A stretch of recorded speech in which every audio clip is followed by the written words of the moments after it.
Bonjour messieurs, voici la présentation du projet du groupe 8, Constant Chimie Chimie, Onaté Soumaïla et Paula Stéphane. Donc, ici, d'abord, nous allons vérifier si notre machine a gardé le domaine que nous avons configuré lors de l'installation du serveur. Parce qu'avant tout, il faut que nous vérifions si vraiment nous avons un domaine, parce que ça ne peut fonctionner que ça, avec ça. Donc c'est ce que je vais faire là dans le fichier /etc /host. Okay. Je vais l'ouvrir avec l'éditeur de texte Nano.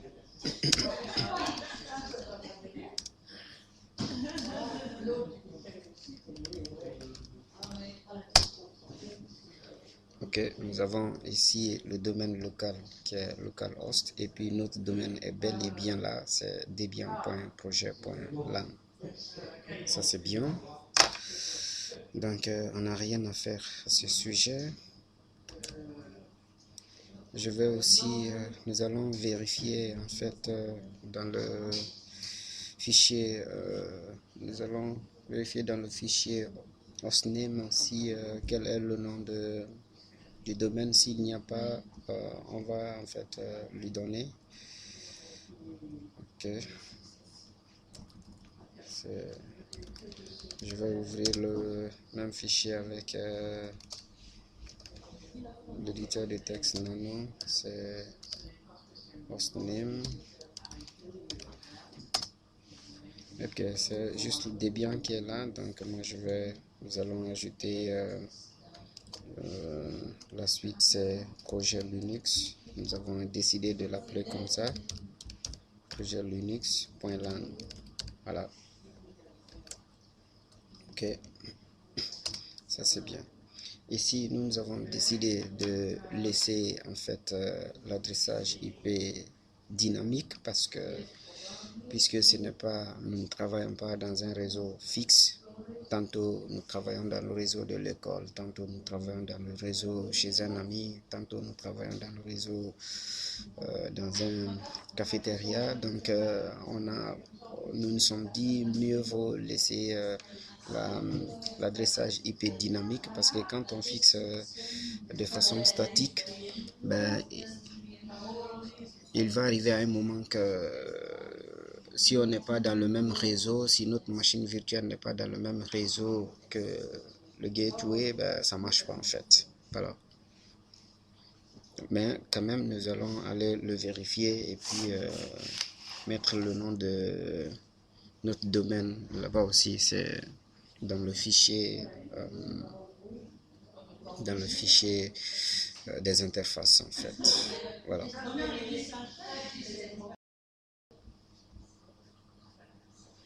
nano/etc /network /interface. Alors, il y a ici,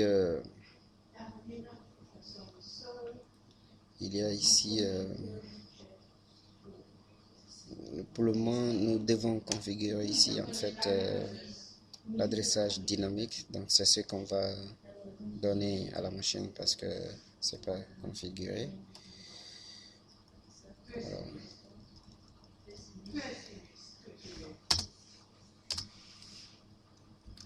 auto ETH 0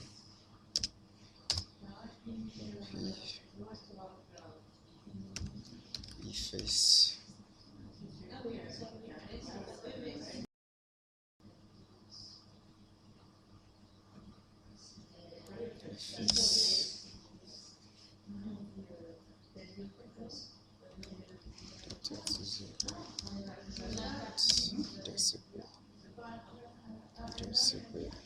Voilà.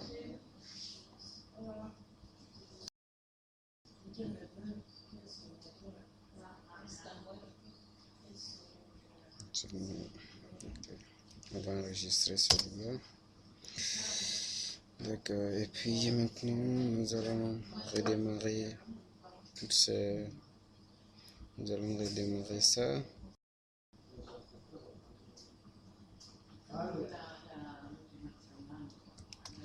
Slash etc slash init.d slash networking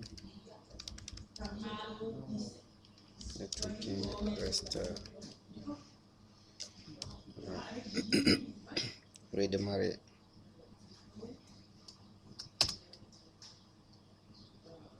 Ça va. Et puis la même chose pour le hostname.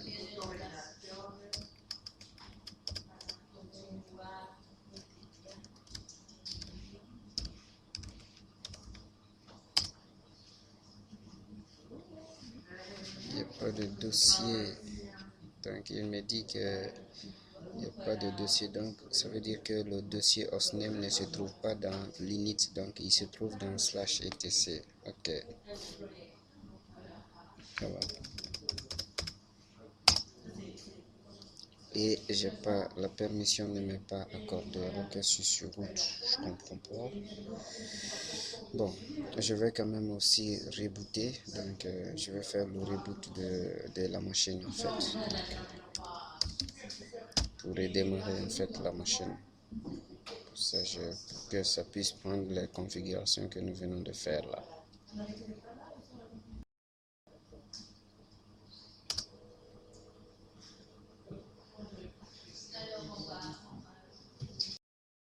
Le reboot terminé, nous allons maintenant vérifier aussi la résolution DNS. Normalement, nous devrions vérifier ça avant de rebooter, parce qu'après celui-là aussi, il faut encore rebooter. Résolution DNS. Voilà.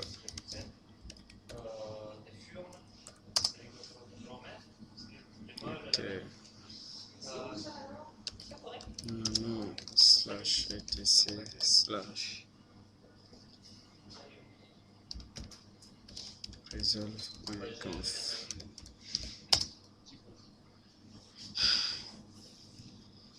Ok, nous sommes là. Ça va. Comment on l'a laissé dynamiquement, donc ça va. Ok. Rien à faire là-bas. D'accord, maintenant nous allons passer à l'étape du changement du fichier fstab pour configurer le point de montage en fait. Voilà. Nous allons maintenant modifier le fichier fstab pour le point de montage avec toujours nano slash etc slash fs tab. Ok, nous sommes là. During.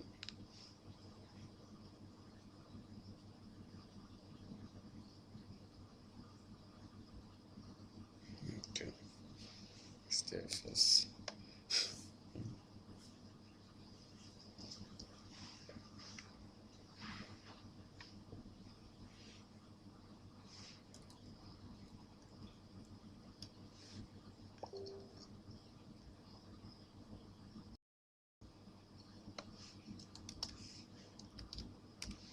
FTR1 slash dev slash STR1 slash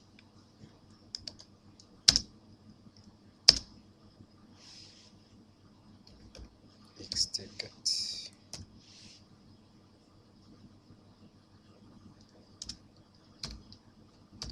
errors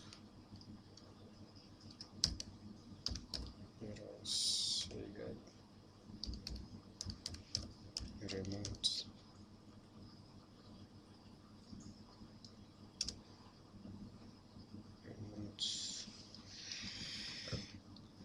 read only. RO. Remote.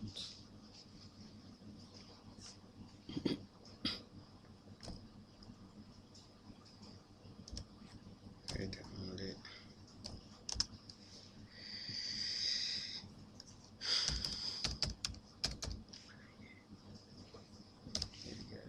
Zero.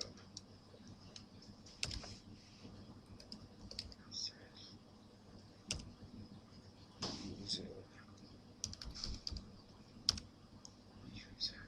Moi je l'appelle admin 2. Voilà, admin 2.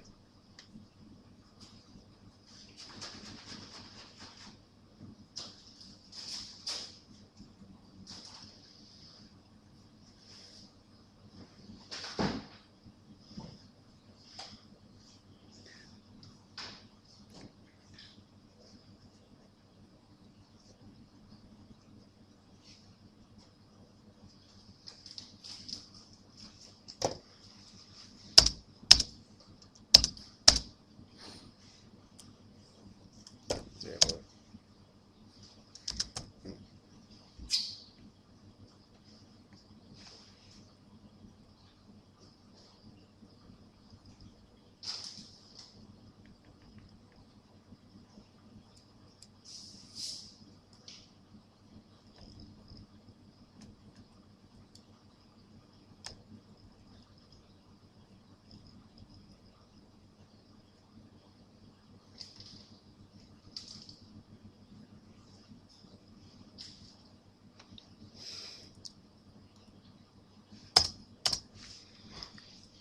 Puis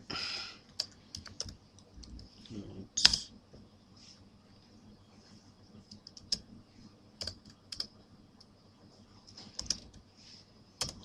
Zero.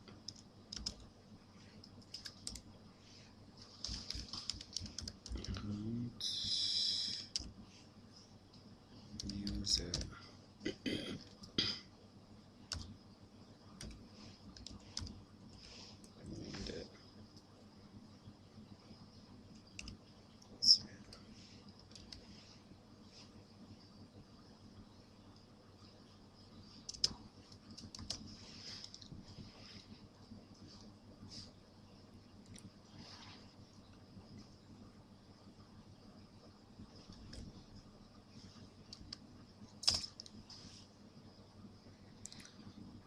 Ok.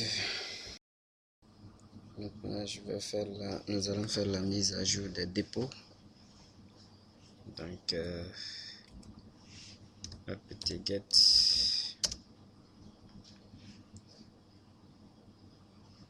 update.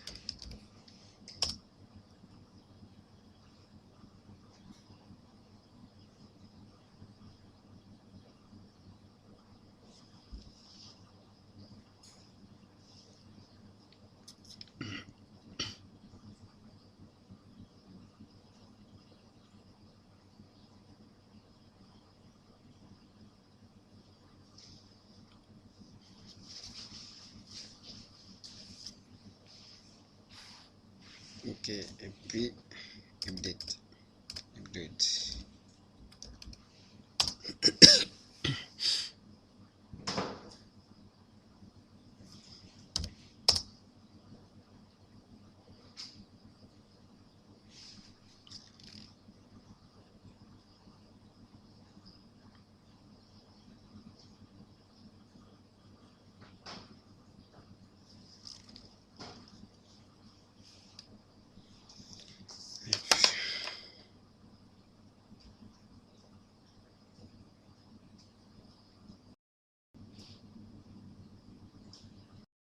La mise à jour finie, donc nous allons maintenant installer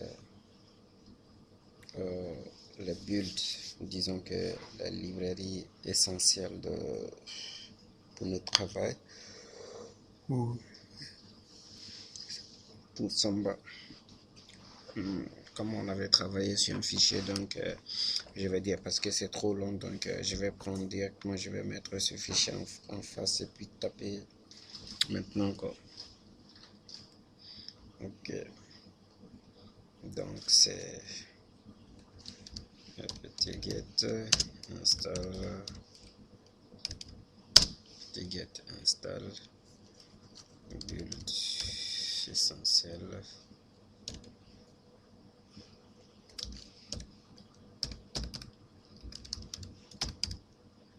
build essentiel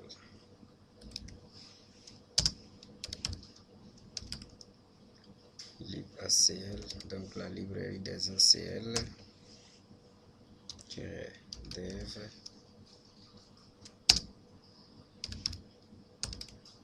libAttre. Ok, les attributs les attributs dev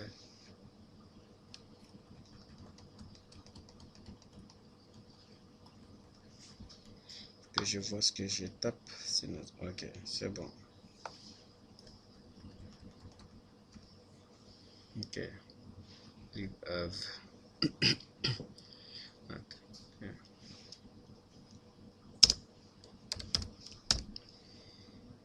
Lib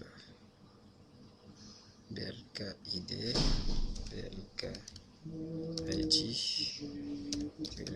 dev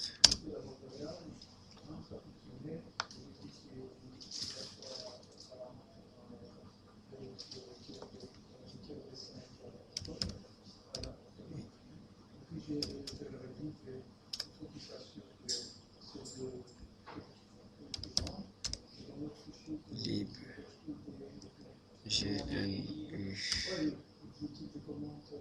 tls 28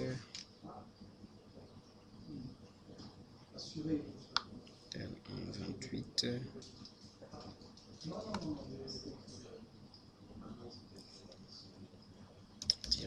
dev lib readline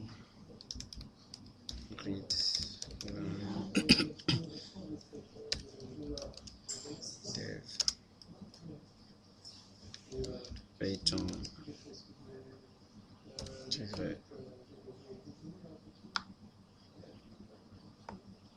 dev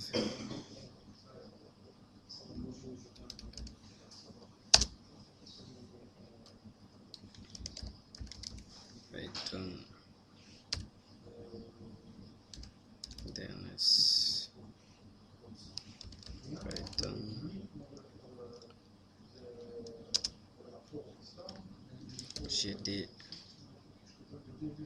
gdb pkg config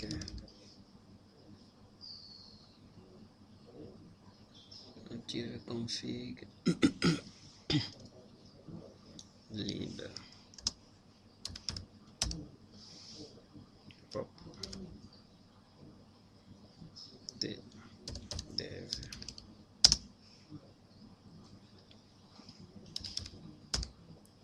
lib ldap ldap2 lib ldap2 dev dns utils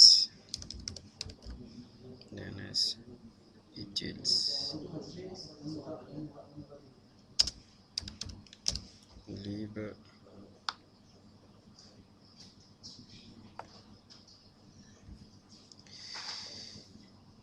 libbsd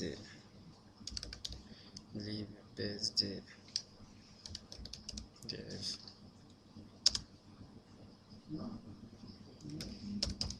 attr attr acl kerberos krb5 kerberos 5 user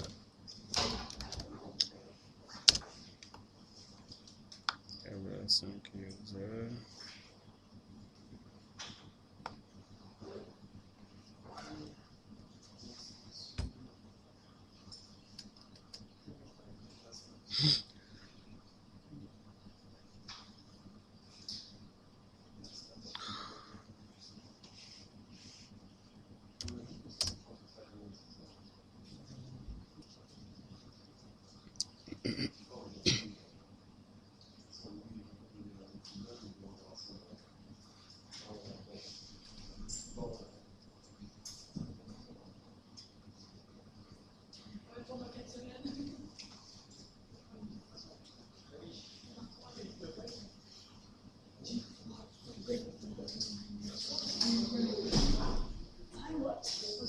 c'est pas fini, je dois faire le reste. Donc,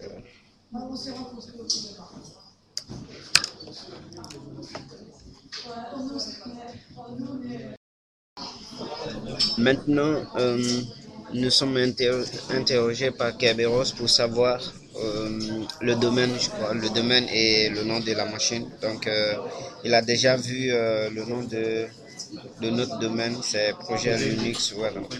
Ouais.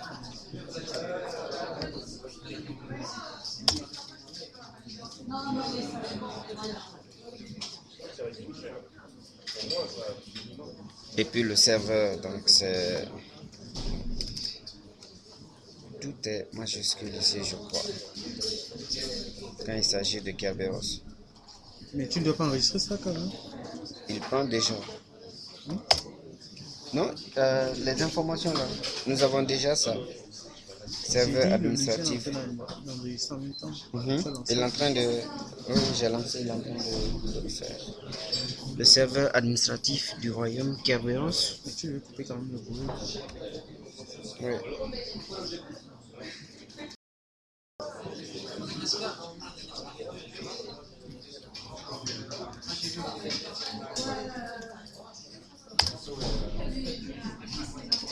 Ok. Et normalement, dans les étapes, il devait...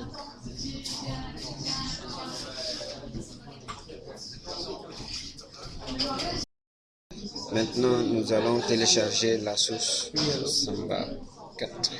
Ok. Non, ça va. WG.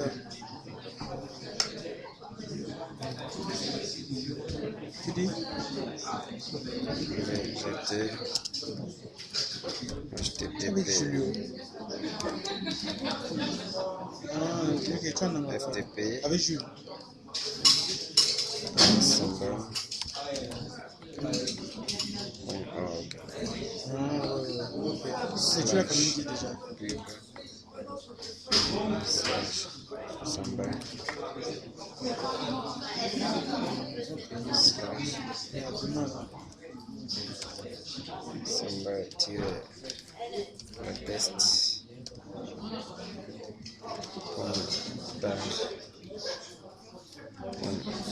GZ.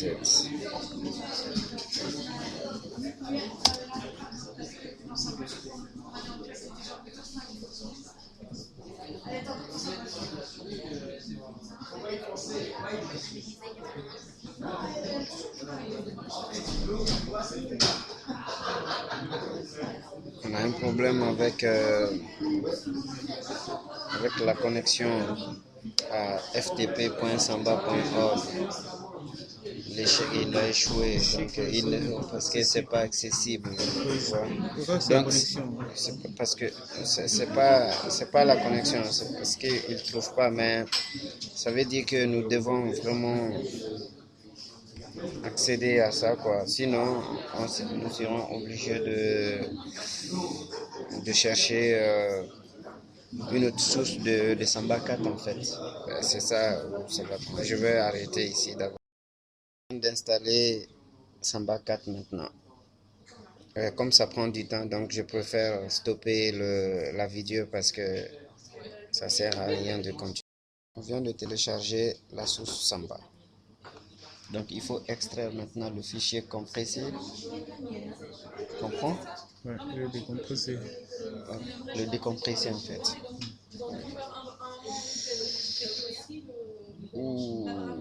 Donc ça va être par celui-là. Samba 4. Voilà. Samba 4 Samba 4.5.1.tar.gz. Mais il y a des options ici en fait devant tar. Ce sont ces ZV. Ok, je me trompe. Je vais aller chercher. C'est ZXVF. ZXVF.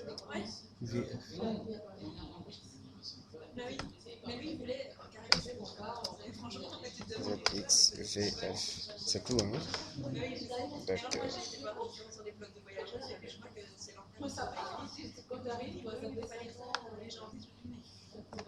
VF. D'accord. Ouh, c'est beaucoup. Il décompresse là. Aïe, aïe, aïe. Wow. Nous rentrons maintenant dans le fichier Samba 4. Donc CD Samba 4 .5.1, c'est ça, hein?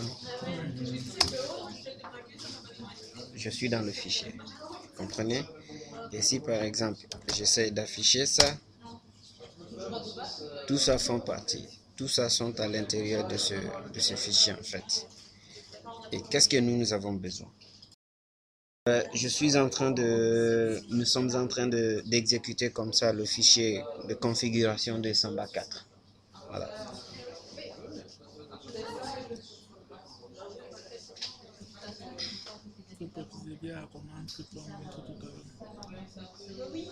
Ben, soit c'est ch, soit c'est ./configure double tiret wif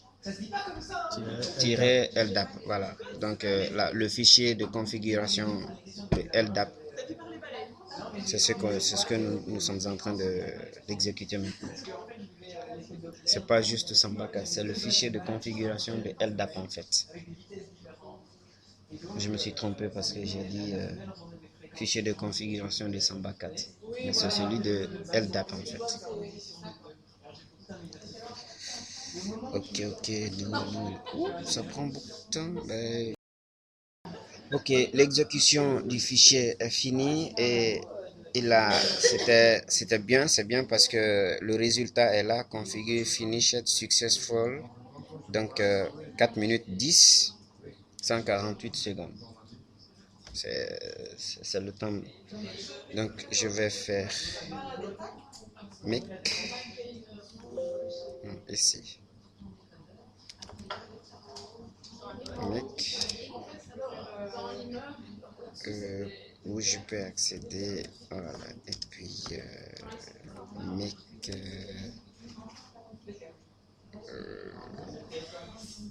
make install, voilà, make install.